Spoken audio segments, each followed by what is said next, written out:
Bienvenidos a este canal de filosofía, teología y la visión franciscana del hombre y de la vida. Hablaremos sobre la Inmaculada Concepción de María.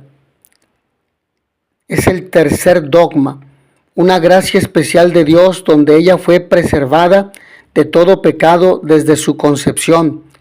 Y es un dogma defendido por el doctor franciscano Juan Duns Scoto. La Inmaculada Concepción de María es el dogma de fe que declara que por una gracia especial de Dios, ella fue preservada de todo pecado desde su concepción. El dogma fue proclamado por el Papa Pío IX el 8 de diciembre de 1854 en su bula Ineffabilis Deus. Declaramos, proclamamos y definimos que la doctrina que sostiene que la Beatísima Virgen María fue en el primer instante de su concepción por singular gracia y privilegio de Dios omnipotente, en atención a los méritos de Cristo Jesús Salvador del género humano, está revelada por Dios y debe ser por tanto firme y constantemente creída por todos los fieles. Es lo que nos dice el Papa Pío IX en la bula Ineffabilis Deus del 8 de diciembre de 1854. La concepción es el momento en el cual Dios crea el alma y la infunde en la materia orgánica procedente de los padres. La concepción es el momento en que comienza la vida humana. María quedó preservada por toda carencia de gracia santificante. Repito esta idea, María quedó preservada de toda carencia de gracia santificante desde que fue concebida en el vientre de su madre, Santa Ana. Es decir, María es la llena de gracia desde su concepción. Cuando hablamos de la Inmaculada Concepción, no se trata de la concepción de Jesús, quien, claro está, también fue concebido sin pecado. Pero atendamos el fundamento bíblico. La Biblia no menciona explícitamente el dogma de la Inmaculada Concepción, como tampoco menciona explícitamente muchas otras doctrinas que la Iglesia recibió de los apóstoles. La palabra Trinidad, por ejemplo, no aparece en la Biblia, pero la Inmaculada Concepción se deduce de la Biblia cuando ésta se interpreta correctamente a la luz de la tradición apostólica. El primer pasaje que contiene la promesa de la redención, Génesis capítulo 3, versículo 15, menciona a la Madre del Redentor. Es el llamado protoevangelio o protoevangelium, que es el primer anuncio de la salvación, donde Dios declara la enemistad entre la serpiente y la mujer. Cristo, la semilla de la mujer, María, aplastará la cabeza de la serpiente. Ella será exaltada a la gracia santificante que el hombre había perdido por el pecado.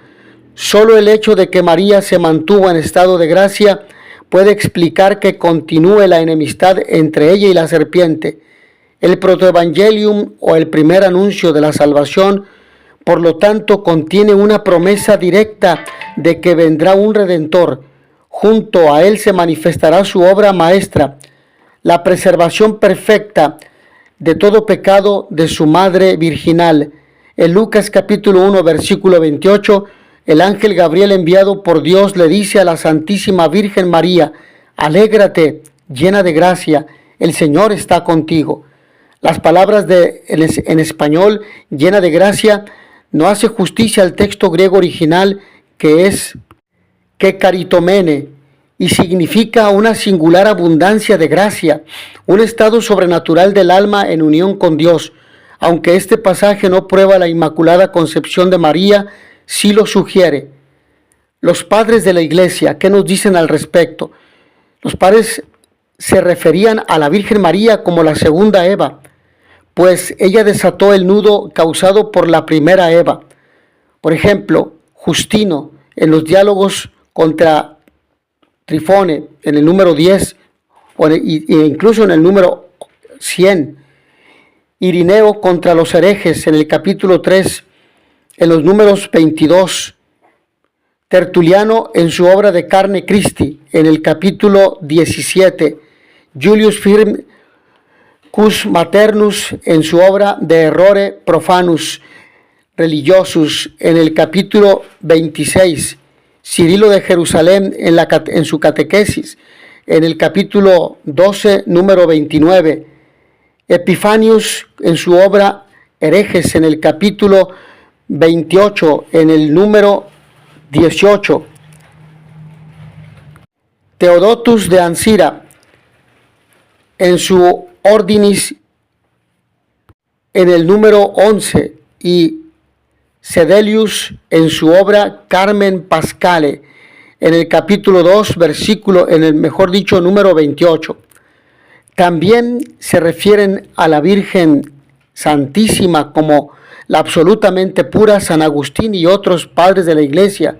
La Iglesia Oriental ha llamado a María Santísima la toda santa. ¿Cuáles son los méritos? María es libre de pecado por los méritos de Cristo Salvador. Es por él que ella es preservada del pecado. Ella, por ser una de nuestra raza humana, aunque no tenía pecado, necesitaba salvación que solo viene de Cristo. Pero ella singularmente recibe por adelantado los méritos salvíficos de Cristo.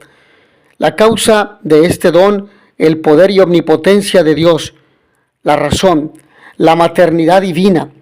Dios quiso prepararse un lugar puro donde su Hijo se encarnara. Los frutos. María fue inmune a los movimientos de la concupiscencia. Concupiscencia, los deseos irregulares del apetito sensitivo que se dirigen al mal. María estuvo inmune de todo pecado personal durante el tiempo de su vida. Esta es la grandeza de María, que siendo libre nunca ofendió a Dios, nunca optó por nada que la manchara o que le hiciera perder la gracia que había recibido. Por ello, la Inmaculada Concepción de la Santísima Virgen María tiene un llamado para nosotros. Primer punto, nos llama a la purificación, ser puros para que Jesús resida en nosotros. Segundo, nos llama a la consagración al corazón inmaculado de María, lugar seguro para alcanzar conocimiento perfecto de Cristo y camino seguro para ser llenos del Espíritu Santo. Según algunos protestantes, la Inmaculada Concepción contradice la enseñanza bíblica. Todos han pecado y están lejos de la presencia salvadora de Dios. Y ellos hacen esta afirmación a partir de la carta de Pablo a los Romanos en el capítulo 3, versículo 23. Pero la respuesta católica es, si fuéramos a tomar las palabras de San Pablo, todos han pecado en un sentido literal absoluto, Jesús también quedaría incluido entre los pecadores. Sabemos que esto no es la intención de San Pablo, gracias a sus otras cartas en que menciona que Jesús no pecó. Por ejemplo, Hebreos capítulo 4, versículo 15 y Primera de Pedro, también por ejemplo del apóstol San Pedro en el capítulo 2, versículo 22. Y de que Jesús se parece a nosotros, es exactamente a nosotros en todo, menos en el pecado. La Inmaculada Concepción de María no contradice la enseñanza paulina en Romanos 3:23 sobre la realidad pecadora de la humanidad en general, la cual estaba encerrada en el pecado y lejos de Dios hasta la venida del Salvador. San Pablo enseña que Cristo nos libera del pecado y nos une a Dios. Por ejemplo, en la carta a los Efesios en el capítulo 2, versículo 5, María es la primera. Según algunos hermanos separados, María reconoce que ella era pecadora y que necesitó ser rescatada por la gracia de Dios, según los protestantes. Y ellos se fundamentan en Lucas capítulo 1, versículo 28 y 47. La respuesta católica es que María se declarara pecadora es falso. Que ella se declarara salvada por Dios es verdadero. Lucas capítulo 1, versículo 48. Ella reconoce que fue salvada. ¿De qué? Del dominio del pecado por gracia de Dios. Pero para eso no tuvo que llegar a pecar. Dios la salvó preservándola del pecado. El dogma de la Inmaculada Concepción de María no niega que ella fue salvada por Jesús. En María las gracias de Cristo se aplicaron ya desde el momento de su concepción. El hecho de que Jesús no hubiese aún nacido no presenta obstáculos, pues las gracias de Jesús no tienen barreras de tiempo y se aplicaron anticipadamente en su madre. Para Dios nada es imposible. ¿Cómo sabemos que la Virgen María fue concebida sin pecado? La fe católica reconoce que la fuente de la revelación bíblica necesita ser interpretada a la luz de la tradición recibida de los apóstoles y según el desarrollo dogmático que por el Espíritu Santo ha ocurrido en la Iglesia.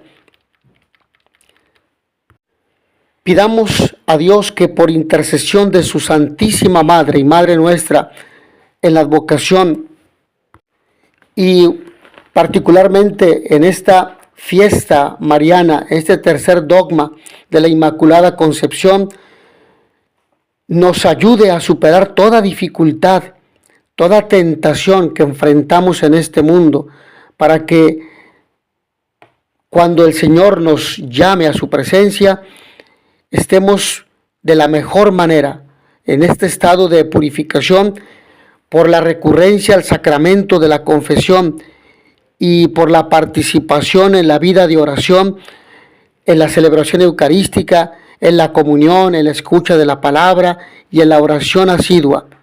Así sea. Mis hermanos, agradezco a todos ustedes su amable atención. Nos vemos en la siguiente sesión. In notitia veritatis proficere, pax et bonum.